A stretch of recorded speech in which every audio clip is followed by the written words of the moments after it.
Every year, thousands of people come to a little town on the Virginia coast to commemorate one of the most important events in American history, the Battle of Yorktown. This was the last great battle of the American Revolution. Here's the story of how it came about.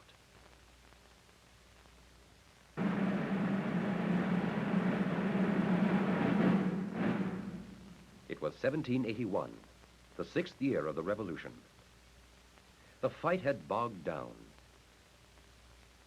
The American army was not able to recruit the men that it needed. There was no draft law then, and the patriots, although they believed in freedom, found too much to be done at home to take on a long-term enlistment in the army. Only the skill and leadership of George Washington had kept an American army in the field even this long.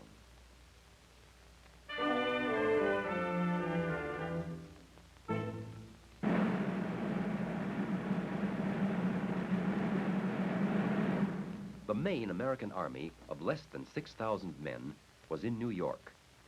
It guarded General Clinton's main British force of 17,000, comfortably stationed in New York City. Washington himself commanded the main American army. Recently, he had been reinforced by America's ally, France, which had sent over Count de Rochambeau with an army of some 4,500 French veterans.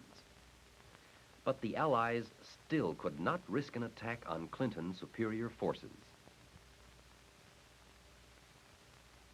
The British had another large army of 7,500 men in Virginia, which had just been ordered by Clinton to set up quarters at Yorktown to build a naval base there. This army had been campaigning throughout the South for 2 years, but without much success. Its commander, Lord Cornwallis, was often at odds with Clinton, a fact which later contributed to the British defeat. A small American force of about 1,500 regulars, plus a number of untrained militia, had been dogging Cornwallis during his Virginia campaign.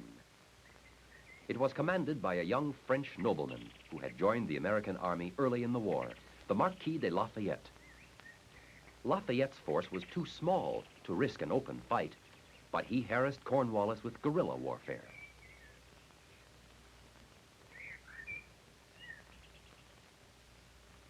In August, Washington received a message that changed the course of the war. Count de Rochambeau brought news that the French Admiral de Grasse planned to bring a large fleet into Chesapeake Bay in September for a few weeks, giving the Americans a sudden but brief period of naval superiority. How could this great opportunity be used? Clinton's army in New York seemed too powerful to attack. But what about Cornwallis, with his smaller force now fortifying Yorktown? If Washington could secretly move his army from New York and concentrate a superior force around Yorktown, and if de Grasse could be counted on to win control of the sea from the British Navy, an effective siege could be set up. On the night of August 19th, Washington risked everything on de Grasse's arrival as planned. He ordered a secret march to Virginia, some 400 miles away. Only 3,000 men were left behind to guard Clinton's 17,000.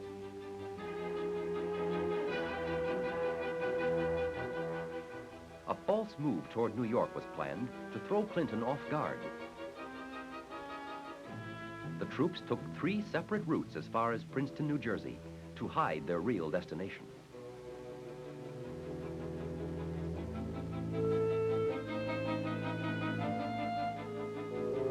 The heavy equipment and many of the troops went on by water.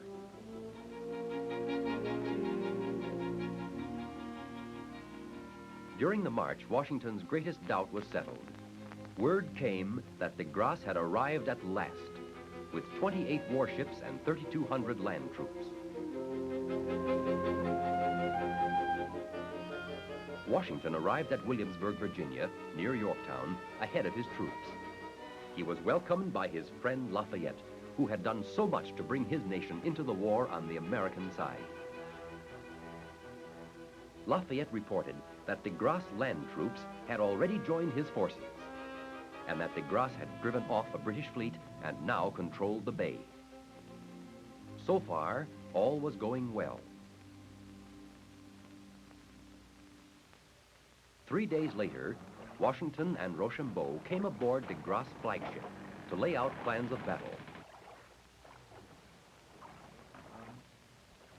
Washington got a somewhat reluctant promise from the French admiral to stay beyond the October 15th deadline he had set. For unless de Grasse closed off the sea lanes, the siege could not be successful. By September 27, the organization of the Allied French and American armies assembled at Williamsburg was complete. There were now about 8,500 Americans, of which 5,500 were regulars and the rest militia. There were about 7,500 French soldiers, a total of 16,000, a decisive margin against the British force of 7,500. For Cornwallis, every escape route was now blocked. Counting on reinforcements promised him by Clinton, Cornwallis decided to abandon his outer positions to the Americans.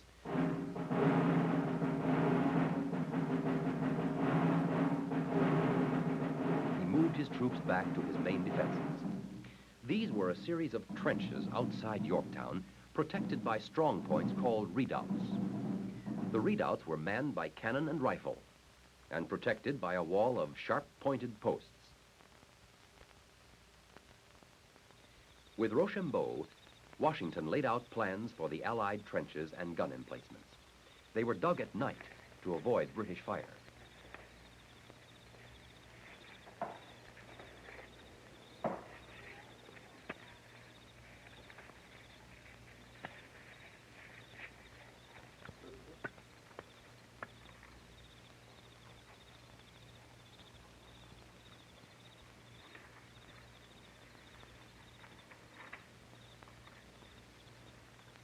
On the morning of October 6th, the first Allied siege line was ready. Washington himself fired the first cannon.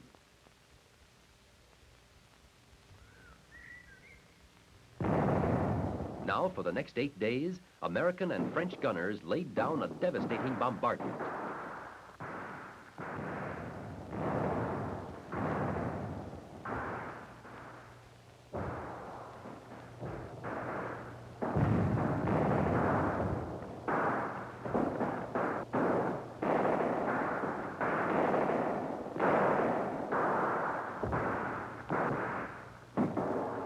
A British messenger brought news that the reinforcements from Clinton were delayed. They never came. On the night of October 14th, after 8 days of bombardment, the Americans were ready for a direct attack on the main British strongpoints, redoubts numbers 9 and 10. At his own request, Lieutenant Colonel Alexander Hamilton led the charge on redoubt number 10 with 400 Americans.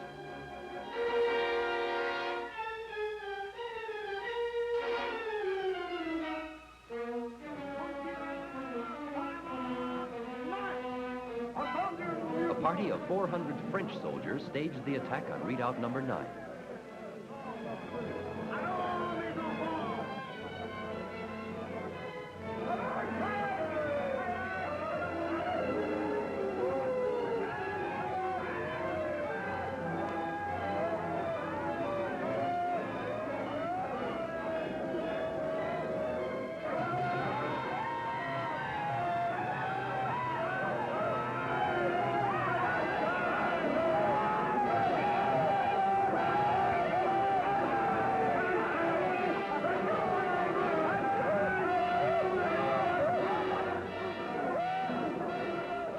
The capture of these main outer defenses was the decisive action of the siege.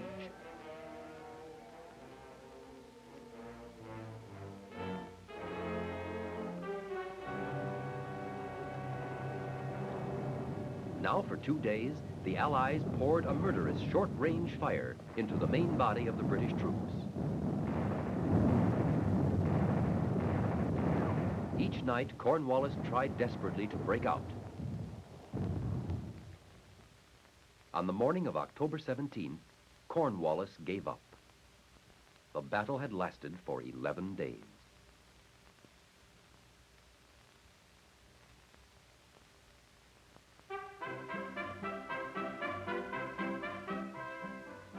days later, on October 19th, the formal surrender ceremony was held. Cornwallis had submitted terms of surrender, as was customary in those days, and the final articles of capitulation had been worked out by a commission of officers. It was a bitter day for the English. Cornwallis was ill, and his sword was brought to the surrender field by one of his officers, Brigadier General O'Hara.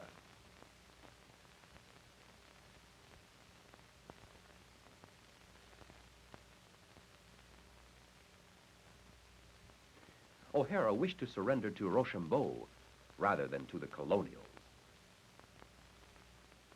But Washington sent forward one of his officers, Major General Lincoln. General Lincoln accepted the surrender sword and, as was customary, returned it.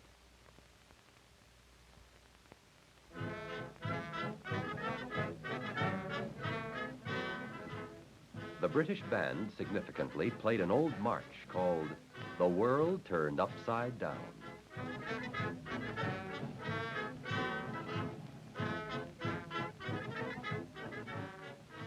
Then the entire British army of 7,500 men, unit by unit, marched out upon the surrender field and laid their muskets upon the ground.